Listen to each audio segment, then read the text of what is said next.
All right, so now we're going to get to the last section here with the Peloponnesian Wars and Athenian Democracy. And so I hope you guys are ready to roll with the next major series of events. We're back in Greece again, classical era Greece. It's about 400-ish BC timeline.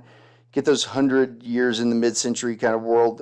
Greece is doing many pivotal things, talking about philosophy, which we've talked about, democracy, which we talk about a little bit more, which is awesome. It's a pivotal time period in the development of Western civilization, and many scholars, and myself among, if you could say I'm a scholar, but would say that, this is one of the most important times in Western civilization. And so we're going to talk about we talked about ancient Greece and the legacy being passed down to present, and it's true of all the cultures we've talked about, but this is a really impressive legacy that they have, and that we should evaluate certain things about this legacy. Begin with this man named Thucydides, and you're going to read a snippet of his writing about the Peloponnesian War. Now, Thucydides wrote a whole series of books, and he's the author of the history of the Peloponnesian War. It's a very important work as historians we're interested in learning and knowledge and how we go about doing things, school and education and things that we're doing today. Thucydides is really a big part of that. He's a landmark author. He's really the father of scientific history. Previously, we said Herodotus was sort of the grandfather of history writing because he doesn't try to figure out what happened in the past. He just kind of takes what people said and writes it down, and which is important. That's to his credit. But Thucydides has strict standards for evidence gathering and analysis, and he won't just accept it because somebody says it. He wants to see if it bears truth under further scrutiny. And so he doesn't just take everything at face value, and because if you do, you end up with writings that contradict themselves constantly. So he sort of works through these messy details, and Thucydides is really the first one who really does that in a scientific and strict way. He's also the father of, as we said, of scientific history. For quiz and test purposes, you might want to remember that. And he began the doctrine called political realism, which essentially said that relations between nations are based on might rather than right. We can talk about what we should do and what is morally right, but the bottom line is that nations do what they can to each other. It's a very cynical approach, but I don't think he's too far off. And it really is a streamlining, what becomes political history to some extent as well. We have this whole division of part of political science and political theory today that really kind of help prepare you for law things and stuff like that really do kind of buy into what Thucydides said. And the Millian dialogue is really important as well for international relations theory. And this is the guy who's really influential in all of that, and that really creates many subfields of even current academic and university life. Now, Athenian democracy during the Second Persian War went through some pretty tough adversity, right? Athens is sacked by the Persians, it's burned. They let Xerxes have it. You remember that story from the last lecture with the naval battle, but ultimately the navy was comprised of the urban core, the ones who were doing the rowing and doing the hard work, and they survive. And the people essentially, because of their role in the war, those poor members of the Athenian society demand more rights and more representation. It becomes a more radical democracy. These people want the right to vote in the assembly, at least as far as males go. So they have an assembly 2 or 3 times a month, and they have an agenda posted in advance. I say representation, and from the sense that they were able to vote. And it's actually becomes more of a direct democracy. They don't vote for a representative to represent them in Congress like we do. They just vote on the issues with every eligible man. So they meet 2 or 3 times a month, and they look at the agenda, and that's how democracy works. And so you can kind of imagine that today, like, how would that work? Like, how would we get anything done in a nation this big if everybody just got to vote on every law? But they were able to kind of change how government structure was built. And people were able to serve in public offices and even as jurors. So if Athens is going to have this concept that we still have today about jury trials and trial by jury and jury of your peers, jurors were chosen at ransom. They were paid for their service, which doesn't make jury duty sound so bad. And eventually they even pay Athenian citizens to do this. And the assembly becomes, vastly important, but you can't just vote on anything anytime you want. They developed this idea of having a quorum, right? You have to have a minimum number of people to say that there's fair representation of the population. So it's very, very radical democratic ideas, and it's a direct democracy. It looks very different than ours, but it's very important steps in coming up with this kind of government that we use today. And then you have to ask the question, what about women and all those other groups that we talked about? Are they able to vote? So obviously they're not. So is this democracy or not? That's kind of up for debate.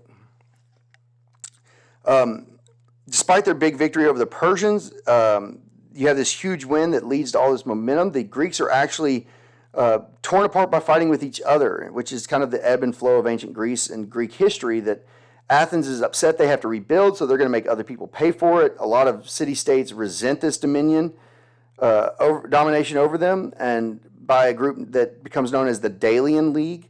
And Athens basically says, hey, if you're in our league, you're going to help fund us. And they attack a lot of their allies that don't. And at one point, they actually basically destroy the Melians, the Melian dialogue, and Thales, that's where he's from. And they treat, they actually call out Athens for how they treat people, and Athens goes and deals with that rebellion. So instead of having the opportunity, to face the Persians, they go right in and grow. They go right back to this fragmentation and never really recovered that well. And so Athens and Sparta kind of resumed their rivalry. They've been rivals for quite some time. They had to align for the Persians, but then when they break apart and the Persians are no longer a threat, then they basically go back to this civil war. At this point here, I want to kind of look on your own. You can pause the video or whatever, but note the Dalian League. They're kind of the tanner color, deeper tan are the ones that are allied with them.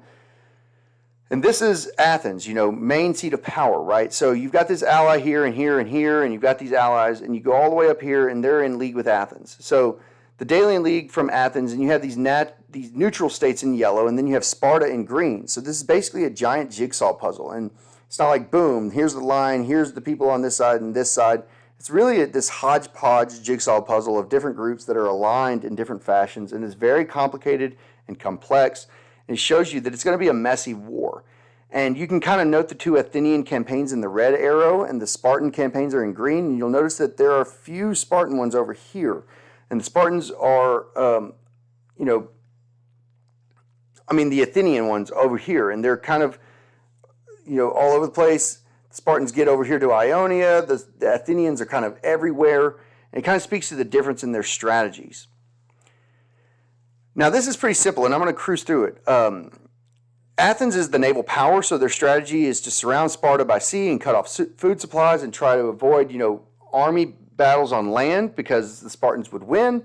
They're trying to avoid conflict and starve them out using their naval superiority. The Spartan strategy is obviously the opposite. They're pretty much going to just surround Athens and prevent anything from getting in and out of the city. They don't have a navy until much later, and it's essentially the exact opposite. So just remember what they're good at, and that's how they kind of go about this war. It brings us to a man named Pericles. Now, Pericles is the leader of Athens during the first part of this conflict, and Thucydides writes about this. So when I talk about Pericles, I'm referring to his speech in the written account of Thucydides that you have in a reading. His speech is a really good example of patriotic sentiment. According to the Athenians, right, he's pro-democracy. He talks about all these different things that make Athens great. And I want you to think about that for your primary source assignment, right? And maybe even for your discussion. It's very important. He says some very interesting things about poverty, and they're all giving you, in my judgment, up to this point, the discussion on poverty and how all this stuff works has not really been addressed. But now he says, hey, poverty or this low degree, it shouldn't be the bar for participation in government. He says there's no shame in being poor. The only shame is not trying to end poverty. And so that participation in government doesn't have to do with wealth. It should be based on merit. And so that it's based on what you've done, not privilege and wealth. And these are really important ideas and that become part of Western civilization and about how we deal with poverty and what we think of people that are in poverty. But how there should be better avenues and hope for them. And these are things that the Greeks are also talking about or trying to figure out. So read that primary source. It's very, very interesting.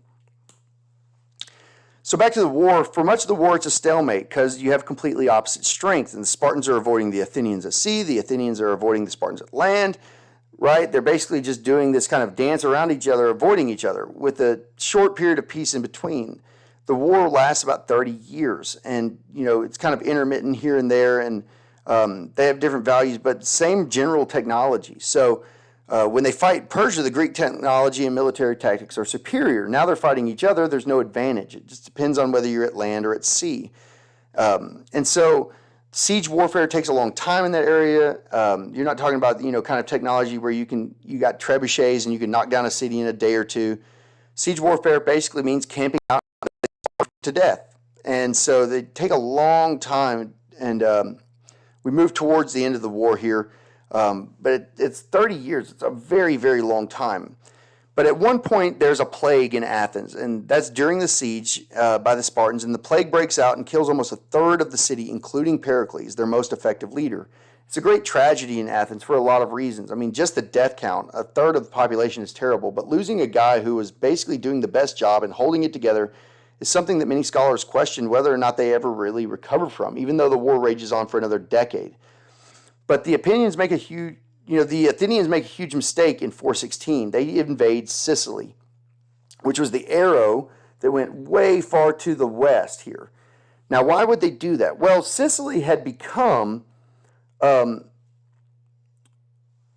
breadbasket for the Spartans. That's where they were getting a lot of their food. So they think, hey, we're going to go and deal with this in Sicily and keep the Spartans from getting food. And the Athenians say we can win this war if we can cut off the food supply. But they don't take this one general. He gave them advice, and he says, hey, y'all shouldn't do this. And they ignore him. So he goes to the Spartans and tells them the plan. And so then the Athenians end up being surrounded and annihilated. And that expedition is a complete disaster. But again, they hold out for another 10 years, and the Spartans finally conquer Athens in 404 BC. And the Athenians have to give up its navy and pretensions for an empire, and they never really succeed on any of that. And having, anything but, a naval dominance of the region might be a stretch, about how to create an empire. But either way, their kingdom doesn't really work out. And then they give all that up and have to follow Spartan foreign policy. And so the Spartans are basically in control of Greece, and they don't really conquer every part of it. But some really important things happen in the aftermath. They say, hey, we're spending too much time on this civil war, and there's some serious consequences here, and we've kind of ruined this golden age of Greece, and so what are we going to do? Well, the golden age gave us more legacy than any other culture, and philosophy and democracy and the brightest ideas, but they can't hold it together because of this disunity, and it's really kind of sad and unfortunate. So obviously, Spartans end up being much stronger than the Athenians. Much of Greece lies in ruin. After a 30-year civil war, there's a ton of damage to the land and people, and they're severely weakened economically and militarily. The Greeks have the best idea, but the disunity keeps them pulled apart. So the culture slows down, progress stagnates. The Spartans attempt to expand their control, but that leads to even more wars, which are not quite as famous, but the fighting doesn't stop. The real winners are, in a bit of irony, are Persia and Macedonia. The Persians get the Spartans to agree to something called the King's Peace, where Persia will help as necessary as long as Spartan agrees not to rebel or back up any other rebellions in the Persian Empire. And so in an indirect way, Persia sort of ends up in charge like they wanted all along. And ultimately, Macedonia, with Philip II and his son Alexander, soon conquer Greece precisely because the Peloponnesian Wars had so weakened Greece that they couldn't stand up to Macedonia. And so, now 80 years have gone by, and the Greeks have always thought of the Macedonians as sort of kind of barbarians and kind of referenced them as, inferior and having less ability and that they're no threat. But now they're a lot weaker, and the Macedonians are able to just come down and wipe them out. And that's going to get us all the way to Alexander, who is, of course, a brilliant military mind, and he considers himself in many respects to be Greek, at least by culture.